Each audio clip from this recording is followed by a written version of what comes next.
¿Qué es la vida?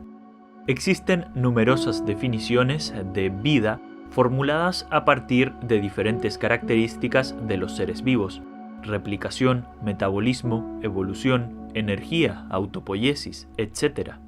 Y desde distintos enfoques: termodinámico, químico, filosófico, evolutivo, etc. Veamos algunas de estas definiciones. La vida es autorreproducción con variaciones. Es una primera aproximación, pero carece de la propiedad de metabolismo que caracteriza a muchos organismos biológicos. La NASA tiene una definición distinta. La vida es un sistema químico autosuficiente capaz de una evolución darwiniana. Sin embargo, los organismos no son del todo autosuficientes. Por el contrario, necesitan de otros organismos en su entorno para subsistir. La vida es un sistema químico autosuficiente, lejos del equilibrio, capaz de procesar, transformar y acumular información adquirida del medio ambiente.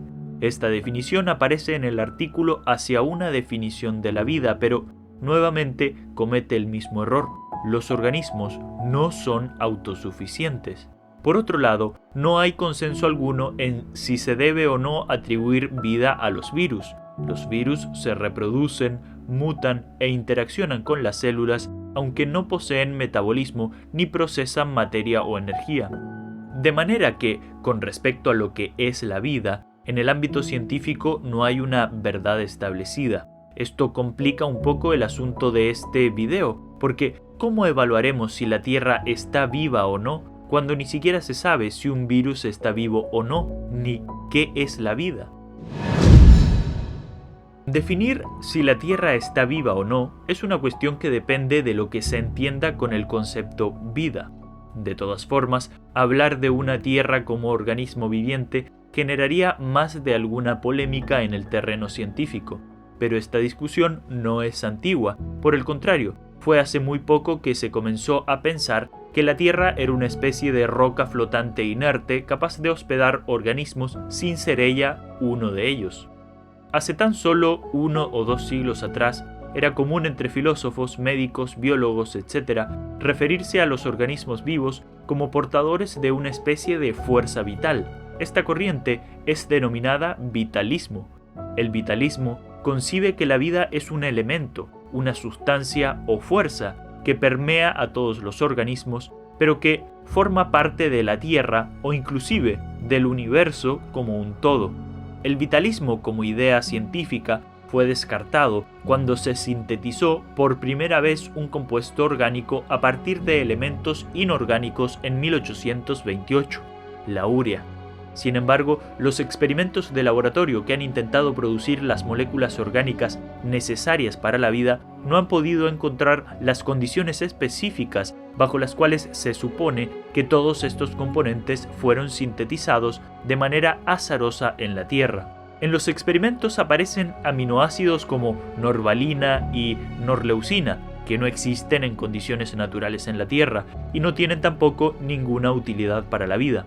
Además, el resto de los aminoácidos se forman con estructuras muy diferentes e inservibles a la estructura que poseen en los organismos vivos, de forma que la teoría del caldo primordial que dio origen a la síntesis inorgánica de la vida, con cada experimento se enfrenta a más críticas. Si retrocedemos más en el tiempo, veremos que en los orígenes de la filosofía siempre se consideró a la Tierra como un organismo viviente. De hecho, para Platón y sus antecesores, los presocráticos, todo el universo era un sistema viviente. Un poco más atrás todavía, nos encontramos con todo el mundo mitológico y las explicaciones divinas. Bajo este antiguo paradigma, no cabía duda alguna de que la Tierra estaba viva. La idea de que la Tierra no es un organismo o que no está viva es una idea del todo reciente y que no debe sesgar la posibilidad de su idea contraria, que la Tierra podría ser un organismo. Autopoiesis significa autoproducción o crearse a sí mismo. Fue un concepto propuesto por los biólogos Humberto Maturana y Francisco Varela para definir la propiedad básica de un sistema vivo, su capacidad de automantenerse de producirse a sí mismo a lo largo del tiempo, de mantener su forma frente a un flujo constante de materia y energía que los atraviesa. Los seres vivos son en particular sistemas autopoiéticos moleculares y están vivos solo mientras están en autopoiesis, acoplándose de manera estable a un entorno siempre cambiante. ¿No es la Tierra un conjunto autopoiético? Y por lo tanto, ¿no se podría decir que la Tierra es un sistema viviente? La Tierra ha mantenido su temperatura estable durante 3.000 millones de años, en unos frescos 13 a 15 grados centígrados en promedio, alojando vida de manera ininterrumpida aun cuando la temperatura del Sol ha ido en incremento a lo largo de ese mismo periodo de tiempo. Esta estabilidad se logra por medio de procesos de regulación retroalimentativos que se asemejan a los que en fisiología de los organismos se denomina homeostasis. Por ejemplo, cuando la radiación solar que entra a la atmósfera terrestre aumenta, la temperatura se incrementa. Esto causa que ciertos microorganismos y algas en el mar aumenten rápidamente su población, reproduciéndose aceleradamente. De estas algas hay una en particular denominada Emiliana huxleyi, que produce dimetilsulfuro. Este compuesto es crucial para la formación de nubes, de forma que el aumento de estas algas produce mayores cantidades de dimetilsulfuro y por lo tanto aumenta la cantidad de nubes en la atmósfera. La atmósfera, cargada de nubes, evita que entre más radiación solar sobre la superficie terrestre, de forma que la Tierra comienza a enfriarse ligeramente. En la medida que la Tierra se enfría, el alga huxleyi no puede reproducirse tan rápido por falta de luz solar y temperatura, disminuyendo de manera progresiva su población. Al disminuir la población del alga, disminuye la cantidad de dimetilsulfuro, por lo que comienzan a disminuir también las nubes, hasta que la radiación solar comienza a entrar de nuevo en mayores cantidades, el globo se calienta otra vez y el ciclo se vuelve a repetir de forma rítmica y coordinada, como si se tratara de una regulación fisiológica a escalas planetarias. Pero este es un solo ejemplo. Ciclos como estos hay por miles en la Tierra, muchos de ellos estudiados, otros por descubrir. El ciclo de minerales como el nitrógeno, el carbono y la meteorización de silicatos son otros ejemplos. De forma que la Tierra se autorregula por medio de procesos biológicos, geológicos y atmosféricos, y además recibe energía de su entorno, en particular del Sol, la procesa y la libera, usándola para transformar y procesar materia, manteniendo su forma y la estabilidad de los procesos que alberga. ¿No estamos aquí ante un superorganismo autopoiético? El concepto de la construcción de nicho se refiere a la capacidad de los organismos para construir y modelar su entorno, con el propósito de habitar en un entorno con mayor estabilidad, de acuerdo a sus necesidades fisiológicas, asegurando mejor su subsistencia. Todos los organismos son constructores de nichos en mayor o menor escala. Los humanos somos la especie más notoria en este sentido, al punto que nos hemos excedido en nuestra intervención sobre el medio, afectándonos a nosotros mismos, y por lo tanto, ahora buscamos modificar nuestro entorno de vuelta a un estado más equilibrado. Las aves construyen nidos para facilitar el empollamiento de sus crías.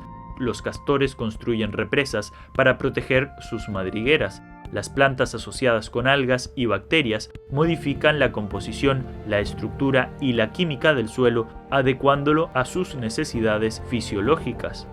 Pero uno de los ejemplos más asombrosos de construcción de nicho, estudiado por el fisiólogo Scott Turner, lo encontramos en África. Estos edificios de tierra son termiteros, construidos por la termita africana. En su interior no solo se alberga la termita reina, sino también un hongo capaz de predigerir la celulosa y la lignina de la madera. Las termitas obreras traen la madera a estos hongos, que la consumen y predigieren, entregando a las termitas un alimento que ellas pueden consumir. La celulosa y la lignina constituyen gran parte de los troncos de árboles. Digerirla requiere poseer enzimas especializadas. El hongo puede hacerlo, y facilita esta tarea a las termitas. Sin embargo, el trabajo de los hongos produce mucho calor y requiere de una fuente constante de oxígeno que bajo tierra escasea. Pero esto no es problema para nuestras ingenieras africanas, que han construido el termitero con un diseño inteligente para que funcione como sistema de respiradero pasivo, expulsando el calor y haciendo fluir aire constantemente hacia el interior de los canales para alcanzar a los hongos, que se ocupan de la predigestión de la madera, y a la termita reina, que se ocupa de reproducirse y procrear más termitas para el colectivo. Detengámonos a pensar un poco en este complejo. Tenemos un diseño digno de ser denominado obra arquitectónica, que funciona como órgano de respiración. Tenemos a una reina que se encarga de la reproducción a manera de órgano reproductor, unos hongos de una especie completamente diferente a la termita que se encargan de la predigestión a manera de estómago, y finalmente las termitas obreras que parecen como la sangre del sistema, produciendo un flujo constante de nutrientes, energía y agua por todo este superorganismo. Scott Turner lleva décadas estudiando a las termitas y en sus numerosos artículos y libros sobre el tema nos invita a reflexionar sobre ¿cuál es el límite de un organismo? ¿Es la piel del animal o el exoesqueleto del insecto lo que delimita al organismo?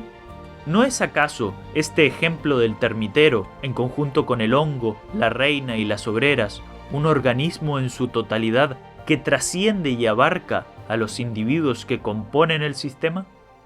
¿Qué sería de la termita sin la reina? ¿Qué sería de la reina sin la predigestión que puede lograr el hongo? ¿Qué sería del hongo y la reina sin las obreras que construyan el respiradero en su conjunto? Más aún, ¿podría la termita sobrevivir si no fuera porque existe la posibilidad de construir un termitero que funcione como respiradero? Los insectos sociales, como las termitas, las abejas y las hormigas, nos invitan constantemente a analizar estas cuestiones, todavía no resueltas por la ciencia, que imponen también algunas críticas a la evolución por azar y mutación, tal como trata Turner en sus artículos. Scott Turner ha acuñado el concepto de organismo extendido para referirse a esta extensión de la fisiología de los organismos, cuyo sistema no se encierra por completo dentro de la piel, el exoesqueleto o la capa que los rodea, sino por el contrario, continúa fuera de ellos. La fisiología de todo el termitero es una parte fundamental e indispensable de la fisiología de cada termita y hongo por separado. ¿Dónde debería comenzar y dónde debería terminar el estudio de la fisiología de los organismos en estos casos? Aunque el caso de las termitas es un ejemplo evidente, en realidad ningún organismo es independiente de su entorno. Todos los organismos consumen y necesitan componentes que otros organismos desechan. Los animales requieren oxígeno emitido por microorganismos o plantas. Las plantas necesitan de bacterias para disponer del nitrógeno. Bacterias necesitan componentes emitidos por plantas o desechos animales para consumir. La ecología estudia esta ramificación interconectada de interdependencia entre organismos. Uno de los descubrimientos, a mi parecer, más interesante de los últimos tiempos es que los virus son también parte esencial de este sistema biológico integrado, y sin ellos, este sistema interconectado se caería a pedazos. El 45% del genoma humano está compuesto de virus que se integraron a nuestras células en algún momento de la historia evolutiva, es decir, nuestra genética es un 45% puro virus. Consciente de esto y de las interacciones entre organismos, la científica Lynn Margulis llegó a proponer que la vida no se trata de un fenómeno individualizado, sino colectivo. Y es que la vida en la Tierra a gran escala se parece mucho más a una colaboración entre virus, bacterias, plantas y animales que a una competencia despiadada. Esta competencia es visible, sí, a pequeñas escalas, pero en tanto se observa el todo, no se puede sino quedar asombrado ante la complejidad organizada y cooperativa entre el entorno y cada uno de los organismos que componen la biosfera. En cada litro de agua de océano hay 1.000 millones de viriones y se estima que la mayor parte de la masa orgánica de la Tierra es vírica. Se ha calculado que en las montañas de Sierra Nevada caen desde la atmósfera al suelo 800 millones de virus en un día, en tan solo 1 metro cuadrado de tierra. Por otro lado, a 41 kilómetros de altura sobre la Tierra, en la estratosfera, se encontraron 200 millones de bacterias por metro cúbico y 10 veces más virus que bacterias. Bacterias y virus han cooperado por lo menos 400 millones de años en la Tierra y posiblemente por mucho más tiempo fuera de ella. Pero esta cooperación no nos excluye, ni nos amenaza con la destrucción total, como se escandaliza sin razón. Muy por el contrario, en nuestros estómagos se halla lo que es probablemente el ecosistema bacteriano más denso de toda la Tierra, donde los virus cooperan eliminando bacterias externas que puedan enfermar o desestabilizar el sistema digestivo. El mal llamado ADN basura no es tal cosa. Se ha descubierto que lo que antes se creía que servía para nada dentro del genoma humano, de ahí el nombre, en realidad posee importantes funciones de regulación sobre el resto del genoma que codifica para producir proteínas. El mal llamado ADN basura está compuesto mayoritariamente por virus integrados a nuestro genoma y cuya importancia en nuestra evolución y la de todos los organismos terrestres recién comienza a ser comprendida. En chimpancés se ha observado la integración en el genoma del virus del SIDA o VIH, luego de que probablemente sufrieran de una pandemia en un pasado distante. Y en muchos mamíferos se han encontrado pruebas de infecciones de retrovirus en el pasado, que terminan integrándose al genoma. En roedores se han encontrado secuencias virales que se integraron hace más de 40 millones de años. Tal parece que los virus han contribuido enormemente en la evolución de los organismos y que las pandemias en el pasado han sido parte importante de un proceso de integración de genes. Un fenómeno con el que hemos convivido y seguiremos conviviendo inevitablemente, pero sobre todo convenientemente para nosotros, porque de no ser por este proceso de incorporación de virus, nuestro genoma no sería lo que es y nosotros no habríamos llegado hasta donde estamos. Los retrovirus, de hecho, pueden incorporarse y salir de las células, pudiendo saltar entre unas y otras especies, funcionando como una especie de biblioteca genética común en la atmósfera y el océano. Además, al investigar el material de meteoritos, se han encontrado virus, bacterias, células eucarióticas, datos que parecen apoyar la idea de la panspermia o que los organismos vivos provienen del espacio exterior y llegaron en forma de virus y bacterias a la Tierra siendo transportados por meteoritos. Es decir, no solo estamos rodeados de virus que se integran a nuestro genoma, se reproducen y salen saltando de manera colectiva entre organismos, sino que además esta masa vírica que nos integra y nos rodea forma también parte de otros planetas, entre los cuales hay un intercambio vírico y bacteriano mediado por meteoritos. Estamos, por lo tanto, tratando de una virósfera a escala interplanetarias. En razón de todo lo anterior, no parece tan descabellado proponer que la Tierra es un sistema viviente, autopoyético, que debería ser estudiado en su totalidad desde una perspectiva biológica o fisiológica, como proponen los científicos Scott Turner y Lynn Margulis, y no solo a partir de ciencias inorgánicas, como la geología, la climatología, la física o la química. Vivimos en una Tierra que se autorregula y se mantiene estable, que recibe energía y procesa materia, sosteniendo una proliferación muy diversa de organismos que cooperan y compiten, dando lugar a procesos de retroalimentación que se perpetúan en equilibrio. Los sistemas abióticos, los procesos geológicos y atmosféricos funcionan en conjunto con los sistemas vivientes. No pueden ser separados unos de otros aleatoriamente. Los organismos influyen sobre su ambiente y el ambiente sobre los organismos de forma bilateral, de manera que los organismos pueden extender funciones sobre su ambiente, como las termitas, que han dispuesto en ciertos hongos una predigestión de su alimento, en la reina una especie de sistema reproductor y en el termitero una especie de sistema de respiración. El ambiente modificado por los organismos es un espacio habitable que no sería posible sin ellos, es decir, los sistemas terrestres, como la homeostasis de temperatura o los ciclos de los nutrientes, dependen de sus organismos y los organismos dependen a su vez de su sistema terrestre. La Tierra puede ser, por lo tanto, pensada como un gran organismo de interacciones complejas o como un organismo extendido de todos los organismos que la componen. La biosfera es el producto de la interacción de la multitud de organismos que la componen interactuando de forma simultánea. Los virus son parte integral de este sistema y pueden comprenderse como comunicadores de información genética entre especies e incluso entre planetas, que cooperan tal y como se lo imaginaron nuestros pasados de manera mitológica y dieron forma a la diosa Gaia, o cuando Platón propuso su modelo de un cosmos viviente, o cuando los vitalistas intuían un fenómeno de vida que no está limitado a los organismos, sino que se extiende y recubre todo el espacio terrestre, como el éter aristotélico.